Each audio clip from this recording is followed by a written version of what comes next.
오늘 저는 베드로전서 4장 1절에서부터 6절의 말씀을 가지고 고난의 길이라는 제목을 통하여 하나님의 말씀을 증거하고자 합니다.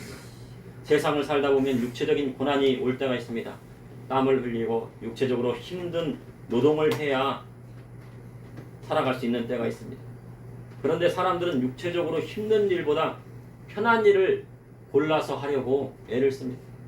과거 학교 다닐 때 선생님들이 하신 말씀 중에 공부 안 하면 커서 고생한다는 말씀을 자주 하셨습니다. 이는 공부를 안 하면 육체적으로 힘든 일을 해야 하고 땀 흘려 일하지 않으면 안 되고 땀 흘려야 되고 땀 흘리더라도 적은 보수를 받게 된다는 뜻입니다. 특히 우리나라는 경쟁이 치열하다 보니 공부하지 않으면 차별받는 경우가 많습니다. 학벌이 없다는 이유로 힘든 일을 하고도 적은 보수를 받는 경우들이 많이 있습니다. 그래서 학자들은 이야기합니다. 어릴 적 공부 안 하면 나이 들어 고생한다고 이야기합니다. 그러나 현대사회에서 학벌이 있어도 취업하기가 힘든 시절이 되었습니다. 요즘에 대학교 나와도 취업하기가 어렵다고 합니다. 그래서 대학교 4학년 때 휴학을 합니다. 휴학을 하고 취업 준비를 한 다음에 그 다음에 졸업할 때 취업이 곧바로 되지 않으면 졸업한 다음에 곧바로 취업이 되지 않으면 좋은 직장에 들어갈 수가 없답니다. 그래서 대학에 졸업하는 그 순간 취업이 돼야 됩니다. 좋은 직장. 1년 쉬고 하면은요, 아 얘는 벌써 능력이 없는 애구나. 아니면은 뭐 중소기업 같은 데를 취직을 한 다음에 있다가 보면 아 얘는 중소기업 정도 다니는 애구나 생각하고 대기업은 받아주지 않는다고.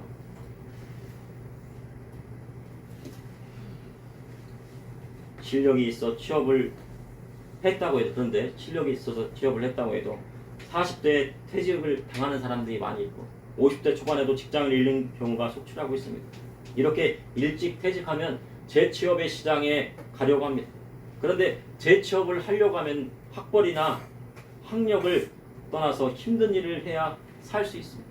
아무리 학벌이 좋다고 해도 나이 들어서 이제 취직하려고 하면은 받아주질 않습니다. 그러니 힘든 일을 해야 됩니다. 매일 사무실에서 앉아 일하다가 힘든 일을 하려면 체면에 서지 않고 적응하기가 힘이 듭니다. 어찌 보면 인생 후반기에 고난의 길을 가야 하는 시기가 오게 될 수 있다는 것입니다. 그러나 사람에게 인생의 수고는 항상 있는 것입니다. 그래서 세상 말에 세상 격언에 젊을 때 고생은 사서도 한다는 말이 있습니다. 역설적으로 생각하면 젊을 때 고생하여 나이가 들어서 고생하지 말라는 의미도 담겨 있습니다. 젊을 때 고생을 하고 나이 들어서는 고생하지 말아라라는 그런 뜻도 담겨 있습니다. 그런데 이 격언에는 젊을 때 고생을 해본 사람이 세상을 살면서 어떤 고난이 와도 쉽게 포기하지 않고 이겨낼 수 있는 사람으로 바뀔 수 있다는 뜻도 되는 것입니다. 그런데 고생도 자신을 위한 것이냐 남을 위한 고난을 자처하느냐 하는 것이 차원이 다른 것입니다. 자기 잘못으로 고난받는 것은 당연한 것이고 자기 인생을 위하여 고생하는 것은 필요한 것이지만 남을 위해 희생하는 것은 고생하는 것은 무엇이 필요합니까? 희생이 필요한 것입니다. 그래서 우리 믿음의 성도님들은 자기의 잘못으로 고난받는 것이 아니고 자기 인생의 필요에 의해서 고생하는 것이 아니고 남을 위해서 고생하는 희생이 필요한 것입니다. 그러한 희생을 하신 분이 바로 우리 예수님이십니다. 그리고 많은 선지자들입니다. 오늘 베드로전서 4장을 보니 예수님께서 우리를 위하여 고난 받으셨다고 말씀하고 있습니다. 주님이 십자가에서 고난 받으셨으니 우리가 주님을 위하여 고난 받는 것은 합당하다고 말씀하고 있습니다. 이를 통해 이 시대를 살아가는 저와 우리 성도님에게 하시는 하나님의 말씀은 무엇인지 여러분과 함께 나누고자 합니다. 첫째, 예수님께서 우리를 위하여 십자가 지셨습니다. 베드로전서 4장 1절의 말씀 다 같이 합독하시겠습니다. 그리스도께서 이미 육체의 고난을 받으셨으니 너희도 같은 마음으로 바보들 삼으라. 이는 육체의 고난을 받는 자는 죄를 그쳤습니다. 그리스도께서 이미 육체의 고난을 받으셨으니 2000년 전 예수님께서 이 땅에 오셔서 십자가를 지셨습니다. 그것을 우리 성도님들은 다 알고 있고 깨닫고 있습니다. 그러나 많은 사람들은 이것에 의문을 갖고 있습니다. 정말 십자가 사건이 있었던 것인가? 아니면은 그때 판결을 내렸던 빌라도가 실존 인물인가? 빌라도 유대의 총독은 역사적인 사실일까요? 아닐까요? 어떤 근거에서 역사상 사실일까요? 일까요? 1961년까지는 빌라도가 실존하는 인물에 대한 많은 의구심이 있었던 겁니다. 왜냐하면 자료에 나오지 않기 때문에 역사적인 자료를 아무리 찾아봐도 이 빌라도 본디오 빌라도라는 사람을 이름을 찾지를 못했어요. 그러니까 1961년 전까지는 어떻게 한 겁니까? 빌라도는 허구의 인물일 것이라고 사람들이 얘기를 한 겁니다. 그래서 마태복음 27장에 나오는 빌라도는 성경에만 나오는 가상의 인물이라고 주장하는 많은 학자들이 있었다는 것입니다. 그런데 1961년 6월에 가이사랴의 원형극장을 발굴하는 과정에서 32인치 정도의 석회암 비석을 발견하게 됩니다. 근데 그 시기를 딱 보니까 AD 몇 세기? AD 몇 년입니까? 30년경이었습니다. AD 30년경에 만들어진 것으로 그 비문에는 유대 총독 본디오 빌라도라고 라틴어로 정확히 기록되어져 있더라는 것입니다. 그러니 1961년 이전까지는 어때요? 빌라도는 가상의 인물이야 그랬는데 그 비문을 딱 본다면 사람들이 어떻게 해요? 학자들이 본디오 빌라도는 역사적인 실존 인물이구나 라는 것이 증명된 것입니다. 그리고 십자가의 형벌에 대한 많은 사람들이 의구심을 가지고 있었다는 것입니다. 이렇게 잔인한 형벌이 로마에서 정말 실행되었던 것입니다. 이는 십자가의 형에 대한 정확한 자료를 찾지 못했기 때문입니다. 십자가형을 어떻게 해야 돼요? 십자가형은 누가 받는 것인지, 당시 십자가형은 로마의 반란을 일으키거나 흉악한 범죄를 저지른 사람들이 당한 것입니다. 십자가에 사람을 달아 손과 발을 못을 받고 그 위에서 죽을 때까지 버려두는 잔혹한 형벌이었습니다. 마태복음 27장에 기록된 십자가의 형벌에 대해 고고학적 발견을 찾을 수가 없었습니다. 그러니 이거는 십자가 형벌은 그냥 허구적인 것일 수도 있고 사람들이 지어낸 얘기들 수도 있고 성경에 지어낸 얘기도 있을 거야. 어떤 증거가 없잖아. 그런데 1968년 이스라엘에서 십자가형을 받은 죄수의 발꿈치를 뚫고 나무가 이렇게 딱 걸려있던 그 발꿈치가 발견이 된 겁니다. 사람의 나무에 못이 박혀있는 그 발꿈치를 딱 발견합니다. 그런데 우리 믿음의 성도는 이런 고학적인 발굴이 없다고 할지라도 믿음으로 우리는 예수님께서 우리를 위하여 십자가 지셨다는 것을 깨닫게 됩니다. 그런데요, 증거는 이러한 것뿐만 아닙니다. 신약 성경의 수많은 사본에서 동일하게 예수님께서 십자가 지시고 부활하시고 승천하셨음을 기록하고 있습니다.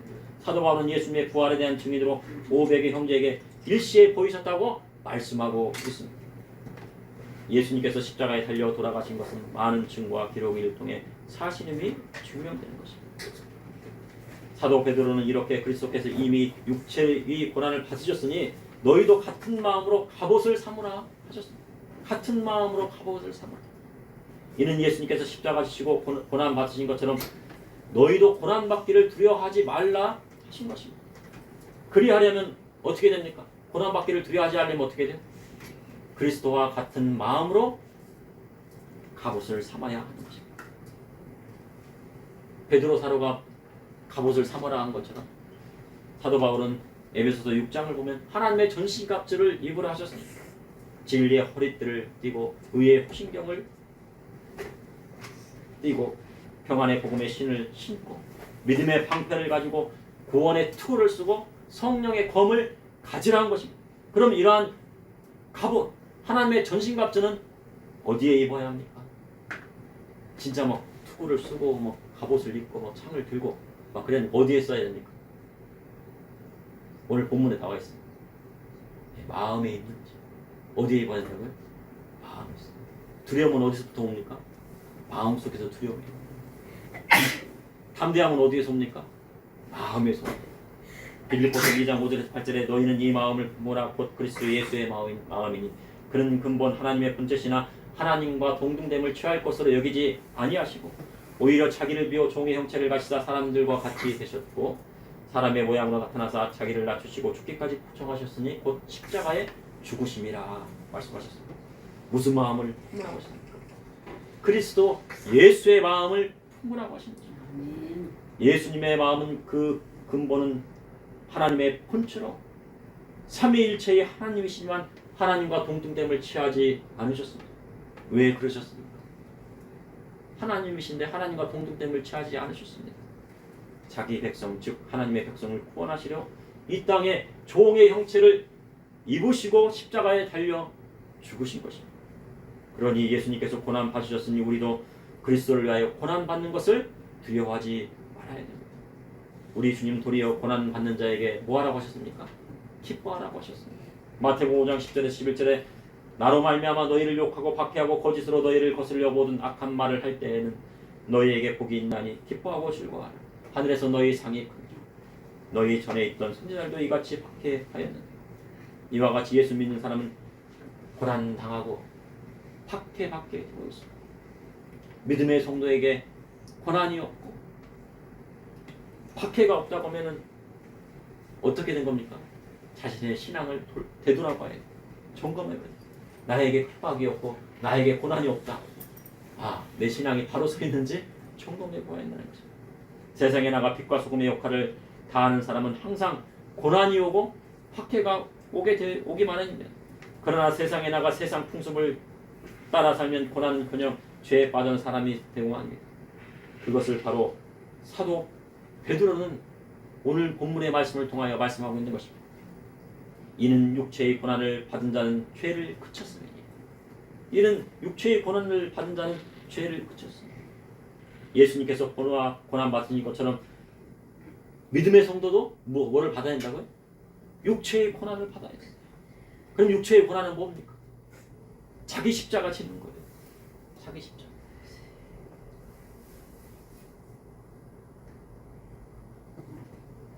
육체의 고난을 받은 자는 죄가 그쳤다고 성경은 기록하고 있습니다. 그렇게 그리스도의 십자의 고난을 따라서 자기 십자가 지고 육체의 고난을 받은 사람은 뭐가 그쳤다고요? 죄가 그쳤다고 성경은 기록하고 있습니다. 갈라디아서 6장 17절에 이후로는 누구든지 나를 괴롭게 하지 말라. 내가 내 몸에 예수의 흔적을 지니고 있노라. 사도 바울에게는 뭐가 있습니까? 육체의 고난이 있습니다. 예수의 흔적이 그 몸에 있다는 거예요. 바울은 그리스도를 위하여 받은 육체의 고난을 무엇이라 합니까? 예수의 흔적이라고. 내 몸에 있는 예수의 흔적이라고 합니다. 사도 바울은 유대인들에게 40에 하나 감한 매를 5번 맞았다고 고백하고 있습니다. 왜 40에 하나 감합니까? 40대 맞으면 죽습니다. 40대 맞으면 죽으니까 한 대를 감게 하는 거예요. 그러니까 39대 맞으면요 죽지는 않고 까무러쳐요. 근데 40대 맞으면 어떻게 된다고요? 죽어요. 그걸 몇 번 맞았어요? 5번 맞았다고 고백하고 있어요. 그뿐 아니라 3번 퇴장으로 맞았습니다. 퇴장은 채찍 끝에요 납덩어리를 다는 겁니다. 채찍에다 납을 딱 달면 어떡합니까? 살점이 치잖아요. 피가 출죠. 예수님도 뭘로 맞았어요? 채찍에 맞으셨잖아요. 사도 바울도 예수님의 십자가의 고난을 생각하면서 채찍에 맞았어요. 그리고 한 번은 돌로 맞아 죽은 것 같이 됐어요. 제 생각에는요 이때 돌로 맞아갖고요 아마 삼층천에 갔다 온 것 같아요. 내가 내 몸속에 있는지 밖에 있는지 몰랐다고 하잖아요. 3번 파선하고 잠 못 자고 굶고 춥고 헐벗었습니다. 이렇게 그리스도를 위하여 육체의 고난을 받는 자는 무엇이 그칩니까? 바로 죄가 그칩니다. 그러면 사도 바울은 왜 이렇게 고난의 길을 갔습니까? 왜 갔을까요? 왜 갔습니까? 왜 갔어요? 그저요 죄인 중에 괴수인 걸 알았거든요. 사도 바울이 자기를 들어보니까요 죄인 중에 괴수라는 겁니다. 괴수. 하나님께서 모세를 택하실 때 언제 택하셨어요? 80세에 택하셨는데 모세가 바로의 궁에서요 잘 먹고 잘 살았어요.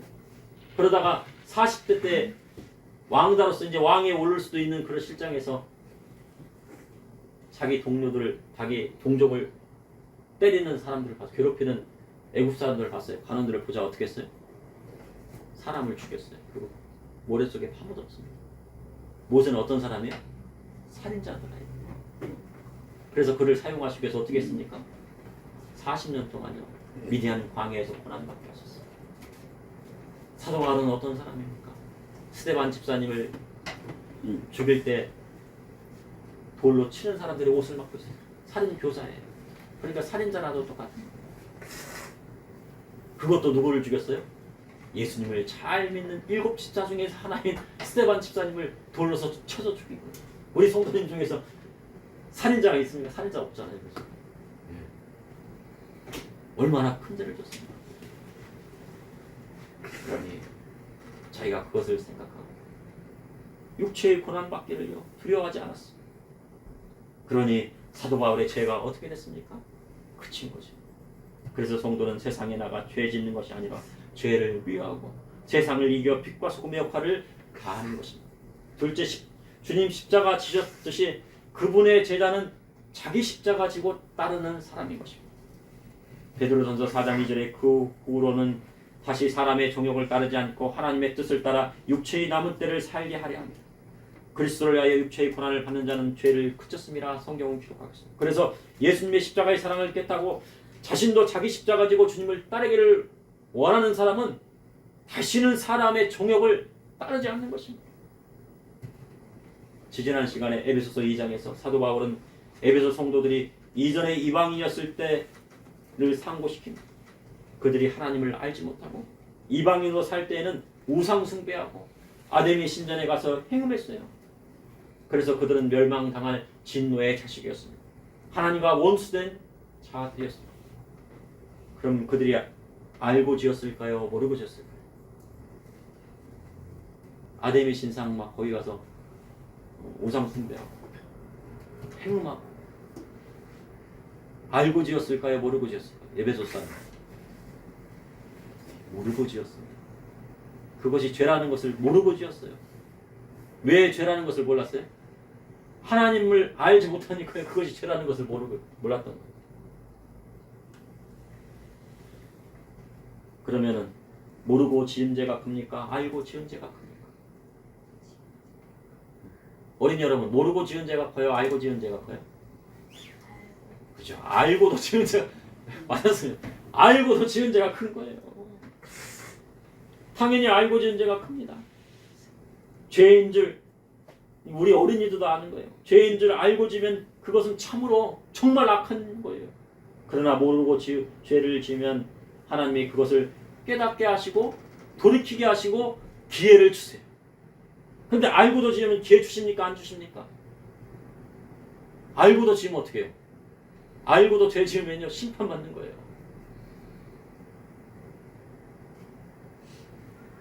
그래서 이스라엘 자손이 모르고 죄를 지었을 때 모세를 통하여서 율법의 말씀을 주신 것입니다. 율법은 죄를 깨닫게 하는 것입니다. 율법으로 제사함을 받을 수 있을까요? 율법으로는요 제사함을 받을 수가 없어요. 율법은 다만 죄를 깨닫게 하는 것입니다. 제사함은 오직 예수 그리스도의 십자가의 보혈의 피로 이루어지는 것입니다. 그래서 예수님을 믿을 때와 안 믿을 때는 전혀 다른 인생을 살게 된다는 것입니다. 예수님을 믿게 된 사람은 그 이후에 남은 인생은 하나님의 뜻대로 사는 사람입니다. 교회는 왜 나옵니까? 우리 성도님들 교회에 왜 나오셨습니까? 하나님께 예배하러 나오셨어요.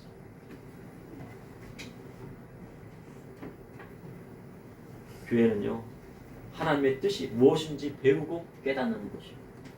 그래서 주의종은 어떤 사람이어야 돼요? 가르치는 사람이어야 돼요. 가르쳐야 돼요. 하나님 말씀이 이건 죄고 이건 죄가 아니고 하나님의 말씀대로 바른 길로 양들을 이끌어가는 사람이 바로 주의종. 근데 주의종이 가르치지 못하면 주의종이 될 수 없는 거예요.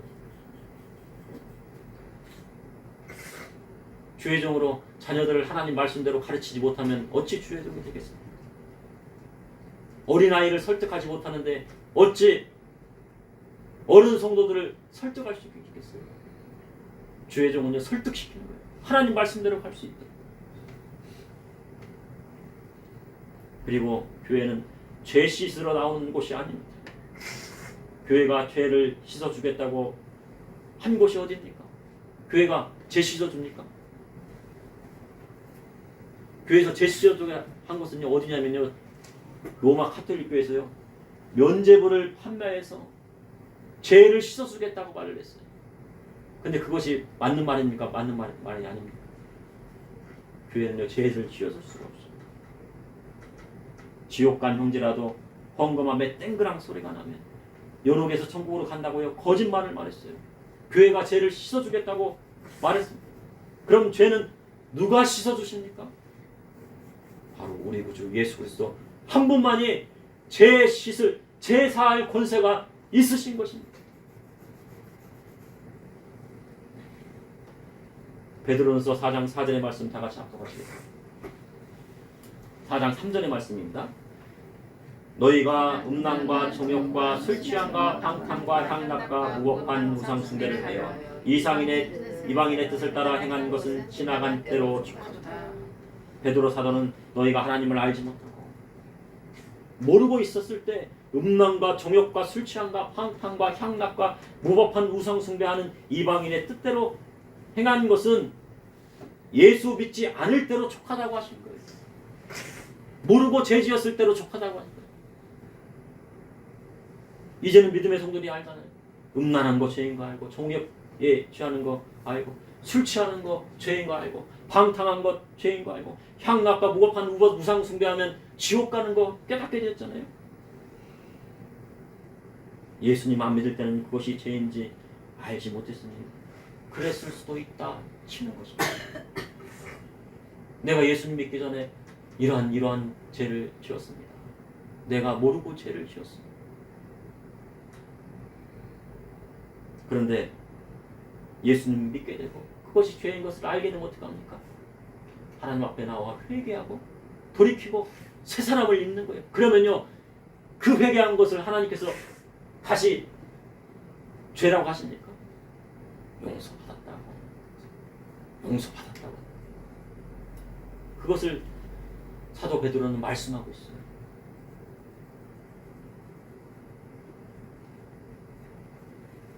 그리스도의 보혈의 공로로 하나님의 자녀된 이유는 그러한 것을 다 버리게 되는 것입니다. 음란했던 사람이 예수님 믿으면 술 취하고 음란한 것 버립니다. 술 먹는 것만도 보기가 싫을 정도. 사치하고 방랑하고 향락을 즐기던 사람이 예수님 믿고 나면 어떻게 합니까? 야, 그거 다 헛거다. 솔로몬이 모든 것을 다 해보고요. 아내도 1000명도 들여보고 왕궁도 막 크게 짓고 모든 거 다 해보고 깨달은 게 뭡니까? 헛된 것을 깨달았다는 거예요. 그리고 같은 식탁에 둘러앉아서 자식들하고 같이 밥 먹는 것이 최고다.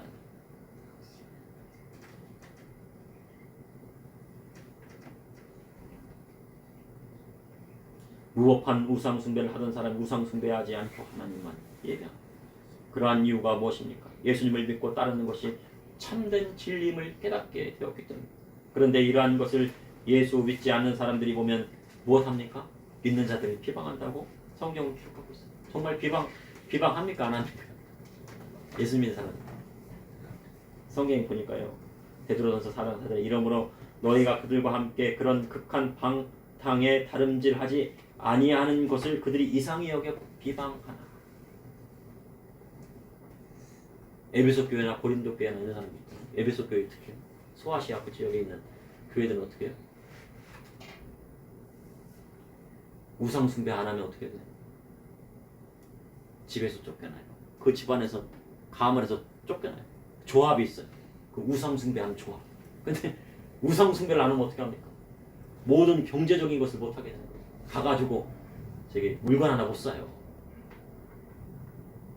그리고 뭐 어떻게 합니까? 비방받는 거예요. 이란의 한 형제가요, 자기 동생도 있는데 큰 형이 이제 예수님을 믿게 됐다가 이란에서 예수님 믿으면 어떻게 됩니까? 재산을 상속 못 받아요. 재산을 이런 한 푼도 상속을 못 받아요. 근데 그것을 숨기고 예수님 믿는 걸 숨기고 있다가 그 동생이 어떻게 했습니까? 그 재산을 빼앗고 싶으니까 이슬람의 회당에 가갖고요. 그 이야기를 다 한 거예요. 그랬더니 이 사람이 예수 믿으니까 모든 재산을 이제 상속을 받게 되는 거예요. 그 예수 믿는다는 거 나오면 어떻게 감옥 가요. 근데 그 형이 뭐 어떻게 해요? 감옥도 가고 아버지한테 물려받아야 되는 재산도 포기하고 그러더라는 거예요. 그러니까 이스라엘 사람들은 입으로 시인하는 것만으로도 뭐예요? 믿음이 증명되는 거예요. 입으로 시인한다는 거 쉽지 않네요. 세상 사람들은 하나님 말씀대로 살려 하는 믿음의 성도를 비방합니다. 술도 안 먹고 담배도 안 피고 무슨 낙으로 사냐고 합니다. 노래방도 가고 자기 부인 아니라도요 같이 춤을 추고요. 술도 마시면 어떠냐고 예배를 합니다. 세상의 향락질 위에 육신의 정욕들의 쾌락을 추구하며 사는 것이 무엇이 죄냐고 비방까지 합니다. 돈 사랑하고 우상 숭배하고 창기합하는 것이 무엇이 잘못되었냐고 합니다. 그러나 성경은 그것을 뭐라고요? 죄라고 하는 거예요. 최근에 프랑스에서요 낙태의 자유법이 통과되었다. 낙태의 자유법이 무엇입니까? 임신한 여성들이 마음대로 낙태할 수 있는 법이 통과되었다는 거예요. 보통 여성이 임신하면은 아기를 몇 주 정도 품습니까? 38주에서 38주 정도 뱃속에 있다가 42주 이 사이에 출산을 하게 돼요. 그러니 출산한 후에 출생기록부에 기록되지 아니한 이상 아무 때나 낙태할 수 있다는 거예요. 37주에도 낙태야. 35주에도 낙태야. 이러한 법은 하나님이 싫어하는 거예요. 그럼 이러한 법을 누가 통과시켰습니까? 프랑스의 의회에서 통과시켰겠죠. 그러니 프랑스가 누구의 나라가 되고 있는 거예요 지금? 이슬람의 나라가 되고 있는 거예요. 이슬람 사람들은요 프랑스에서 막 이민자들 받아들였잖아요. 막 5명씩 6명씩 나와요. 이슬람 사람들은 낙태합니까? 안 합니까? 안 해요. 근데 그들이 하나님 믿어요? 안 믿어요? 알라가 하나님입니까? 아니잖아요. 알라는 고유명사입니다. 우리 하나님 무슨 하나님이에요? 여호와 하나님, 야훼의 하나님이세요. 이슬람의 하나님은 뭐예요? 알라의 하나님입니다. 그게 다른 하나님인 거죠. 이슬람은요 교리를 위해서는 무엇도 해준다고요? 거짓말을 해준다. 교리를 위해서는. 그래가 속여요. 나는 싱가포르 사람이야. 저기 방글라데시 사람이야. 나는 싱가포르에 7만 달러 되는 그 나라의 사람이야. 거짓말하면 됩니까? 안 됩니까? 기독교에는 거짓말하면 돼야 안 돼요? 나는 아파트를 몇 채 가지고 있어. 너 나한테만 결혼하면 내가 모든 것을 다 해줄 수 있어. 거짓말하면 돼야 안 돼요? 안 돼요.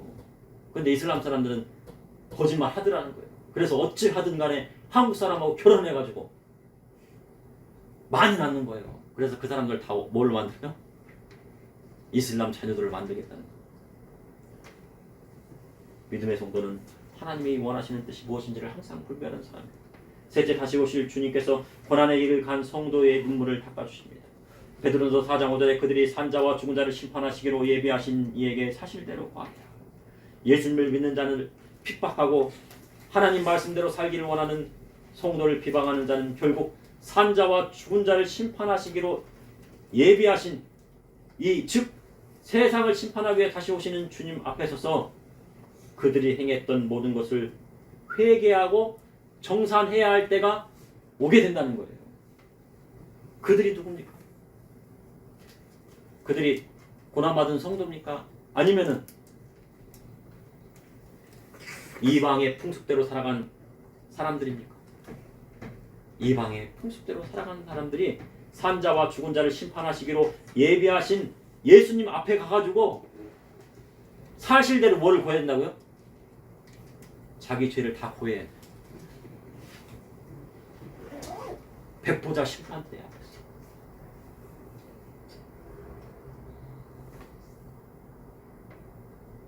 요한계시록 20장의 백보자 심판대 믿지 않는 자들은 그 행위대로 심판을 받는다고 말씀하고 있어요. 바다가 죽은 자를 내주고 사망과 음부가 그 죽은 자를 내주고 각 사람의 행위대로 심판을 받습니다. 그리고 사망과 음부도 불못에 던져진다고 성경은 기록하고 있습니다. 이것이 바로 둘째 사망입니다. 베드로전서 4장 6절에 이를 위하여 죽은 자들에게도 복음이 전파되었으니 이는 육체로는 사람으로 심판을 받으나 영으로는 하나님을 따라 살게 하려 함이라. 죽은 자들에게도 복음이 전파된다. 죽어도 다시 한번 구원받을 수 있는 기회가 주어진다는 그런 뜻이 아니에요. 아니, 히브리서 9장 27절에 한 번 죽는 것은 사람에게 정한 것이요 그 이후에는 심판이 있으리니 죽기 전에 그리스도의 복음의 말씀을 듣고 죽은 성도들을 말하는 거예요. 이들은 육체로는 세상 사람들의 비난을 받고 고통받고 순교를 하였으나 영으로는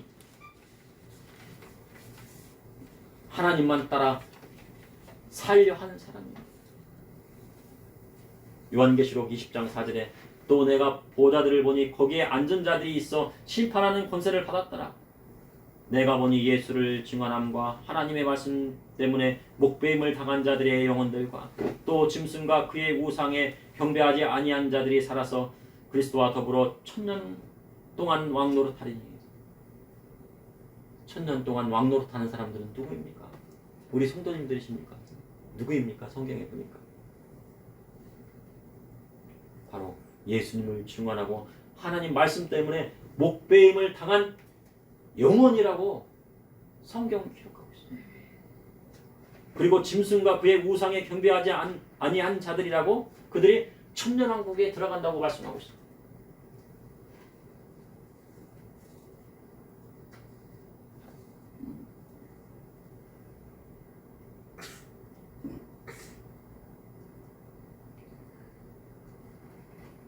그럼 성도님들은 어디에 있습니까? 하나님께서 예비한 처소에 있는 겁니다. 거기에다가 이제 새 하늘과 새 땅, 새 예루살렘 성, 거룩 성에 들어가게 될 것입니다. 현재 사순절 기간 보내고 있습니다. 진정으로 주님의 제자가 되려면 베드로전서 4장의 말씀을 기억해야 됩니다. 세상에는 예수님을 믿는 사람인지 아닌지 구분하기 어려운 시대가 되었습니다. 사순절 기간인데도 이 사람이 예수님 믿는 사람이지 예수님이 안 믿는 사람이지 구분이 안 됩니다. 세상 사람도 잘 몰라요. 이 사람을 다 보면. 근데 예수님을 믿는 성도는 어떻게 됩니까?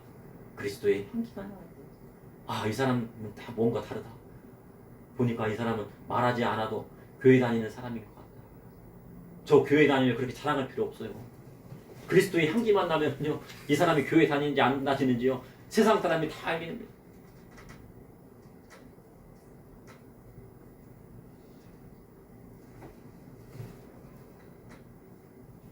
세상에는 예수님 믿는 사람인지 아닌지 구분하기 어려운 시대가 되었습니다. 이는 교회 다니는 사람이 세상에 취해서 세상 사람처럼 살기 때문에. 그러나 베드로 사도는 예수님을 믿지 않았던 때와 예수님을 구주로 영접하고 그리스도의 뜻대로 살기로 작정한 이유는 완전히 다르다고 말씀하고 있습니다. 예수님의 뜻대로 작정하셨습니까?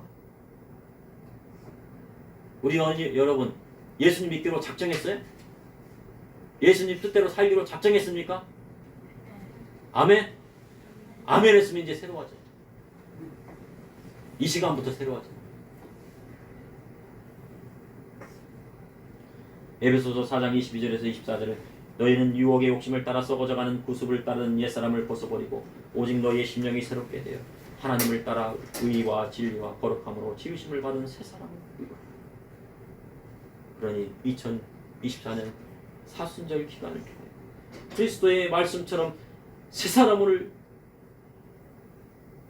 되어 하나님의 뜻대로 사는 저와 우리 성도님들이 다 되시기를 바랍니다. 잠시 기도하시겠습니다. 사랑해 주님, 오늘도 감사합니다. 아버지 하나님, 사도 베드로가 말씀한 것처럼 예수님 믿기 이전과 예수님 믿은 후가 완전히 달라지게 하여 주시고 예수님 믿는 사람으로 세상에 나가 빛과 소금의 역할을 다할 수 있도록 인도하여 주시고 세상 풍습 따르지 아니하고 그리스도의 말씀대로 나갈 수 있도록 인도하여 주시고 하나님의 뜻대로 살아갈 수 있도록 인도하여 주시고 예수님의 이름으로